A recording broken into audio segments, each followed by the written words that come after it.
Elhamdülillahi Rabbil alemin. Vessalatu vesselamu ala Resulihi Muhammedin ve ala alihi ve ashabihi ecma'in. Ve eşhedü en la ilahe illallah vahdehu la şerike leh. Ve eşhedü enne Muhammeden abduhu ve resuluh. Ya eyyühellezine amenu ittakullaha hakka tukatihi ve la temutunne illa ve antum muslimun. Bütün dünyalarını, bütün alemlerini yoktan var etişi Allah subhanahu wa ta'ala hamd sənimiz bulsun. İki dünyaya rahman buluş yamış Peygamberimiz sallallahu aleyhi ve sellem'e көңіл төлерден шыққан сауға шәрифлеріміз ерішсін. Hem bu izgi cümğa günlərində, cümğa namazlarında jilğan barça din qardaşlarımızga Allah'tan rəhmətləri bulsun. Cəmaət, indi bizning mənə şulay qurban g'aytlari o'tib ketdi. Qurbanlar şaldıq, hazır itlərini toratabız, məclislərini o'tkərəbiz. Hem indi mənə şul günlər bilən cəmaət faydalanıb qalırğa kerak.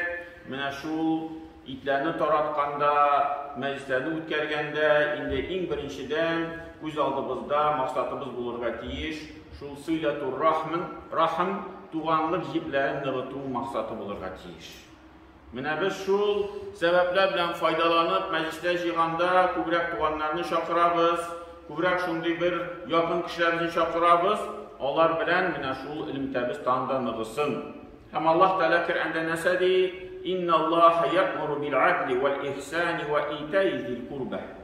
Dəristlikdə Allah Teala sizə əmr etə, qədillik birinchidən, ikincidən ihsan, izgilik qılı, həm üçüncüdən və ita'i zil qurba, həm yaxın tuğan kişilər bilən digrəkdə indi ilimtədə bu. Allah'ın xəllərini bilib duru, Allah'ın turunda unutmağı. Hem bir vakit Peygamberimiz sallallahu aleyhi ve sellem yanına geldi bir kişi hem sırada ey Allah'ın ilçisi bana cennetke yakınaya tırgan işler turunda haber ver. İretmeyin şunday işlerini, qaysilarini işlesem men cennetke yakınayam. Şunda Peygamberimiz sallallahu aleyhi ve sellem bu kişiye nəsə dedi? Birinchidən deyir, Allah Teala'ya ibadet kıl, hem bir nindi şirik getirmedi. İkinciden deyir, namazlarını başlar. Namazlarını okur.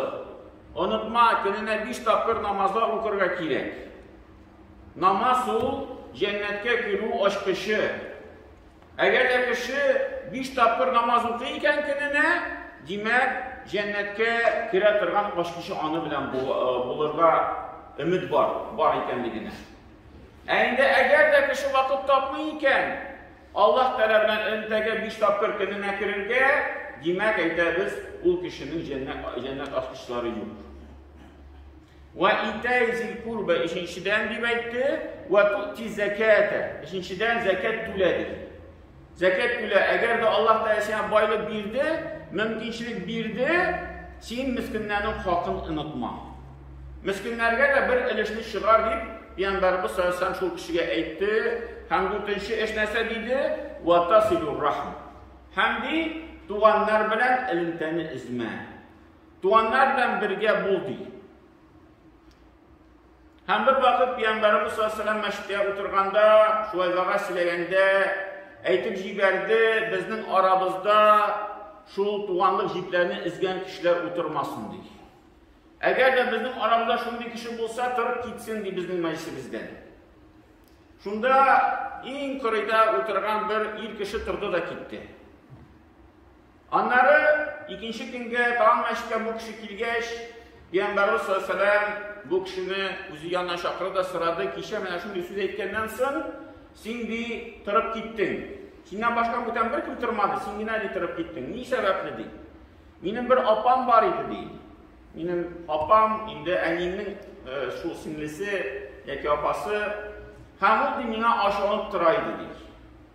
Şu senin sözünü işitkeş, onun yanına bardım deyir. Şunda deyir, onun yanına barğa, şundan sırada nisət gildin deyir, nəsə kiyəksin ha. Şunda ben aytdım, mənə məşiddə oturğan idim, Peygamber şunday sözünü aytdı deyir. Hem demin ondan qafı sıradım, o mindən qafı sıradı, hem bir özünü qafı etdik deyir. Şunda Peygamberimiz sallallahu aleyhi ve sellem nəsə deydi bu kişiyə? Dik yaxşı işlədin, malades otur deyir. Һәм шуннан соң әйтте дөреслектә ди, кая шул туганлык җипләрне эзләп торган кеше утырса, шул урында ди, шул кавымга, шул халыкка Аллаһ Тәгаләнең бәрәкәте иңли ди. Шундый куркыныч бар.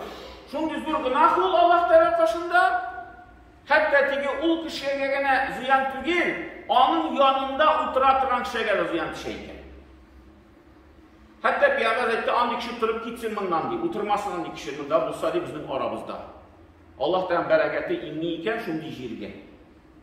Һәм бүтән бер хәдистә Пәйгамбәрбез саллаллаһу алейһи ва сәллям диде, инди тиз савап ирешә торган эш ди, ул шул туганлык җипләрне ныгыту, туганнар белән аралашу. Шундый зур саваплы эш, һәм аның савабын, аның әсәрен, аның бәрәкәтен кеше монда дөньяда ук сизә башлый. Һәм ди иң тиз шул җәза, иң тиз гынахның ирешә торган эше ди, ул шул туганлык җипләрне эзү. Әгәр дә кеше туганлык җипләрне эзә, шунда ук аңа бер авырлык килә башлый тормышына. Шунда ук ул гынахның әсәрен кеше сизә башлый. Һәм инде җәмәгать bir вакыт Пәйгамбәрбез саллаллаһу алейһи ва сәллям янына килде бер кеше, һәм әйтте, эй Пәйгамбәр, минем шундый хәл, мин туганнар белән яхшы яшисем килә, ләкин алар мине һаман куалар. Мин аларга бер яхшылык белән, бер матур сүз белән киләм, алар миңа начар сүз әйтәләр, әрлиләр мине. Ярыймы ди, мин аларга шуны кайтарсам. Пәйгамбәр һаман сөйли, теге туганлык турында, туганлык җипләрне ныгытыгыз, бергә булыгыз. Һәм бу сахаба инде аптырап калган. Бер яктан Пәйгамбәрбез шундый сүз әйтә. Икенче яктан туганнары шулар каршы торалар. Моңар начарлык эшлиләр бу кешегә. Һәм бу инде шулай икеләнеп, Пәйгамбәрбез саллаллаһу алейһи ва сәллям янына килде, сорады, миңа ярыймы соң аларга кайтарырга ди. Мин дә шуны эшлим әле, мин ардым инде ди. Шунда Пәйгамбәрбез саллаллаһу алейһи ва сәллям диде, юк ди. Юк ди, алай түгел. Син алар сиңа начарлык кылалар, син аларга яхшылык кыл. Алар сиңа начар сүз әйтәләр, син аларга яхшы сүз әйт. Алар сине куып чыгаралар, син аларга бүләк китер.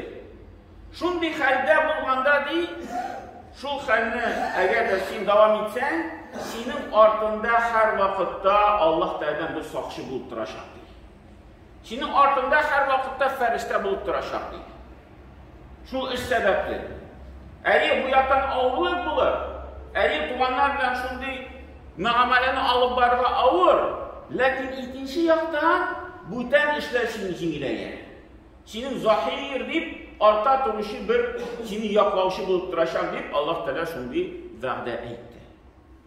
Һәм бүтән бер хәдистә Пәйгамбәрбез саллаллаһу алейһи ва сәллям диде, кемдә кем ди, теләсә үзенең ризыгын күбәюнең һәм гомернең озынаюының, ул ди туганнар белән мөгамәләне, шул элемтәне ныгытып торсын ди. Шул бердән бер зур сәбәп инде менә шул үзенең кешенең гомерен, тормышын яхшы якка барырга. Һәм шундый аят бар Коръәндә, ямхуллаһу ман яша ва юсбит. Аллаһ та теләгән нәрсәне сертә, һәм теләгән нәрсәне юсбит, теге ныктыла. Һәм шул тәфсирне караганда муфассирлар әйтәләр, бу тәфсирнең мәгънәсе, бу аятның мәгънәсе, нәрсәне сертә Аллаһ Тәгалә? Нәрсәне ныгыта, нинди әйберне ныгыта? Алар әйтәләр, шул тәфсирдә язылган, бер кешенең ди гомере 3 көн калган. 3 көн калган. Һәм ди шул кеше туганнар белән яхшы мөамалә кылып, шул араны ныгытып, Аллаһ Тәгалә аңар 30 ел кушты ди гомеренә. 3 көн калган иде. Һәм шул сәбәпле юсбит, ныгытты Аллаһ Тәгаләне. Шул аятка карап, ныгытты, тормышы тагын озынайды. Ва янху, ләкин Аллаһ Тәгалә сөртәде, нәрсә сөртте? Бүтән бер кешенең ди гомере 30 ел калган иде ди. Һәм шул туганнары белән элемтәне изеп, араны изеп, ул инде 3 көнгә генә гомер калды. Шул Аллаһ Тәгалә аның g'imirin sirti degan ma'noda. Mana o shunday jamoat kengashlar ham endi mana bu kunlar bilan foydalanib qolaylik, bir sabab bo'lsin. Chunki balki bizning bor shunday halimiz, to'g'onlarimiz, kimdir yaqinlarimiz bizga ashvolib turadi bir sababli. Chunki biz alani ilmtaga da kirasizlar ekanmi, lekin endi mana qurbon oshi deb aytsak, qurbon iti kushtanash deb aytsak, baribir endi kishining ko'ngli yumsharoq. Baribir kishi u yoqlarga, din yog'ina, iymon yog'ina butun sherab qaraydi. Shunga ko'ra endi mana biz shu kunlardan foydalanib, endi mana shu maqsadlarni oldimizga qo'yib, endi tuğanlarımızın bilan orani nig'itib, endi shu tekshirib chiqib, bizning tuğanlarimizning orasin, ham endi har vaqtda onun shu yog'ida, turmushning shu yog'ida foydalanib turib. Barakallahu lana va lakum fi kulli alatin nafa'na va iyyakum bil ayati va zikril hakim. Innahu huwa jawabul karim wa sami'ud du'a.